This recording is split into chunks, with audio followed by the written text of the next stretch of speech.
வணக்கம். இந்த வாரம் 11 படம் ரிலீஸ் ஆகுதுன்னு பயங்கரமாக பீதியை கிளப்பி விட்டாங்க.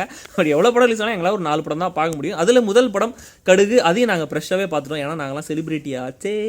ஸோ இந்த படத்தோடைய டேரக்டர் வந்து விஜய் மில்டன். இதுக்கு முன்னாடி அவர் வந்து கோலி சோடான்னு ஒரு படம் செம்மையாக தரு என்னாலும் சொல்லிட்டே இருக்காங்க. நடுவில் 10 என்றதுக்குள்ளே அப்படின்ற ஒரு படம் வந்து அதை பற்றி யாருமே சொல்ல மாட்டாங்க. மேபி 10 என்றதுக்குள்ளே காணாமல் போயிட்டதுனால அந்த படத்தை யாரும் கணக்கில் எடுத்துக்கலையோ என்னமோ. பட் ஸ்டில் விஜய் மில்டன் வந்து ஒரு நல்ல கம்பேக் இந்த படத்து மூலமாக கொடுத்துருப்பாரு, கடுகு மூலமாக கொடுத்துருப்பாருன்ற ஒரு நம்பிக்கையோடு நாங்கள் போய் படத்தை பார்த்துட்டு வந்துட்டோம். ரிவ்யூவை கேளுங்க.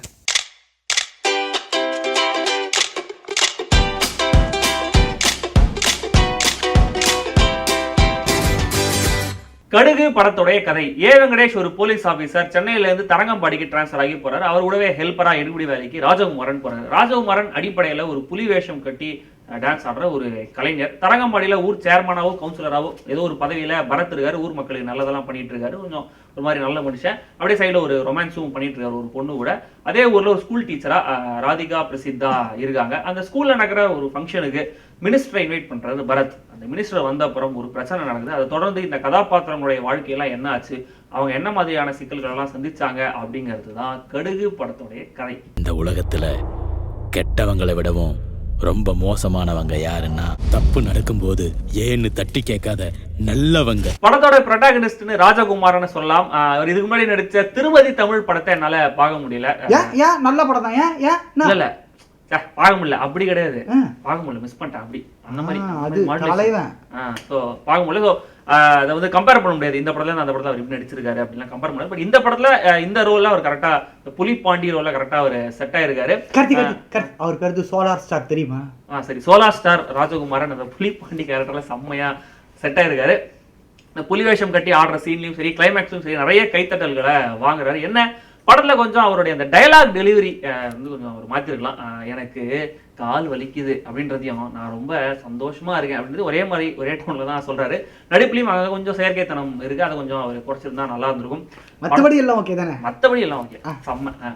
படத்துடைய ஆன்டகனிஸ்ட் அப்படின்னு சொல்ல முடியாது. கொஞ்சம் கிரே ஷேட்ஸ் இருக்கிற ஒரு கேரக்டர்ல பரத் நடிச்சிருக்காரு. அவர் நல்லவரா கெட்டவரா அப்படின்ற மாதிரி ஒரு கண்டுபிடிக்க முடியாத ஒரு கேரக்டர். சரியான டிரான்ஸ்ஃபர்மேஷன் அவருக்கு. நல்லா உடம்புலாம் இது செம்மையா ஸ்மார்ட்டா ஃபிட்டா இருக்காரு. நல்லா கன்வின்சிங்காகவும் நடிச்சிருக்காரு.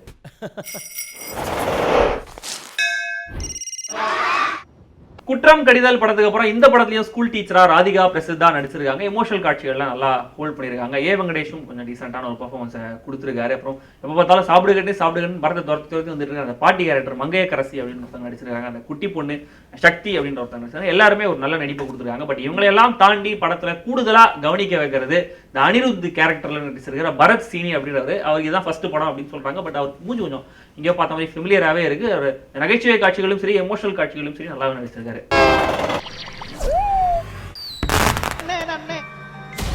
கதை, திரைக்கதை, வசனம், இயக்கம், ஒளிப்பதிவுன்னு எல்லாத்தையும் விஜய் மில்டனே கவனிச்சிருக்காரு. ஓப்பனிங் சீனே சிங்கிள் ஷாட்ல அப்படியே கேமரா டிராவல் பண்ணி நல்லா எடுத்திருக்காங்க. படத்துக்கு ஒரு ரா ஃபீல் கொடுக்க முயற்சி பண்ணியிருக்காரு. தரங்கம்பாடி எஸ்டாப்ளிஷ் பண்ணியிருக்காரு. அந்த ஹெலிகேம் ஷாட்ஸ் மாதிரி நிறைய ஷாட்ஸ் இருக்கு படத்துல. நல்லா பிளசண்டா இருந்தது பாக்குறதுக்கு. ஒன்னை மாட்டி விடுறத விட மாத்தி விடுறது தான் நல்லது. வெளியில தெரியாது அப்படிங்கிறதுனால என்னால தப்பு பண்ண முடியாதுன்ற மாதிரி நிறைய டயலாக்ஸ் இருக்கு. தியேட்டர்ல அப்ளாஸ் வந்துகிட்டே இருக்குது. அருணகிரியோடைய பாடல்களும் அனுப்போடைய பின்னணி இசையும் படத்துக்கு பலம். வெளியில தெரிகிற பேண்ட் சட்டை வேணா மற்றவங்களுக்காக போட்டுக்கலாம் ஐயா. உள்ள போடுற ஜட்டி நாம துவைச்சு சுத்தமா போட்டுக்கிறது நமக்காகத்தானே சார். ஒரு பிரச்சனை, அதை சுத்தி சம்பந்தப்பட்ட வெவ்வேறு தரப்பு ஆட்களுடைய வாழ்க்கை என்ன ஆச்சு அப்படிங்கிறத இயக்குனர் விஜய் மில்டன் முடிஞ்ச வரைக்கும் சுவாரஸ்யமா சொல்லியிருக்காரு. அதுல ஒரு நல்ல மெசேஜையும் அழுத்தமாவே சொல்லியிருக்காரு. இதுக்காகவே கண்டிப்பா அவரை பாராட்டலாம். மெயின் கதையோட்டத்துக்கு டிஸ்ட்ராக்ஷனா தனியா ஒரு காமெடி ட்ராக்கோ திணிப்பா சில பாடல்களோ நல்ல வேலை படத்துல இல்ல. படத்தை விஷுவலா ட்ரீட் பண்ணது ரொம்ப நல்லா இருந்தது. முக்கியமா படம் முழுக்க தூவப்பட்டிருக்கிற ஹியூமர் படத்தை இன்னும் சுவாரஸ்யமாக்குது.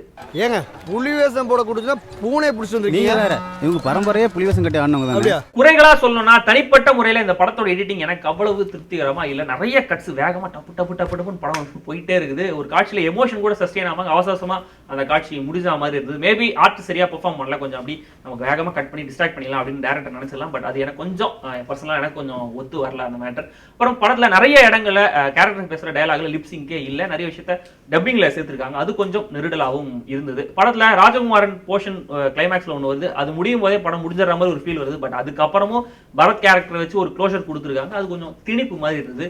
இதெல்லாம் விட முக்கியமா படத்தோட ஒரு முக்கியமான காட்சியில பரத்தோட செயல்களுக்கு சரியான ஜஸ்டிபிகேஷன் இல்ல. ஒரு சில குறைகளை தாண்டி ஃபைனல் ப்ராடக்டா எல்லாராலையும் ரிலேட் பண்ணிக்க கூடிய ஒரு நல்ல மெசேஜை போர் அடிக்காம என்டர்டெய்னிங்கா சொல்லியிருக்கிற படம் தான் கடுகு. கோலி சோடா அளவுக்கு இல்லைனாலும் ஒரு பன்னீர் சோடா மாதிரி இதை நினைச்சு நீங்க கண்டிப்பா இந்த படத்தை குடிக்கலாம், சாரி பார்க்கலாம். கண்டிப்பா தியேட்டர்ல போய் பாருங்க.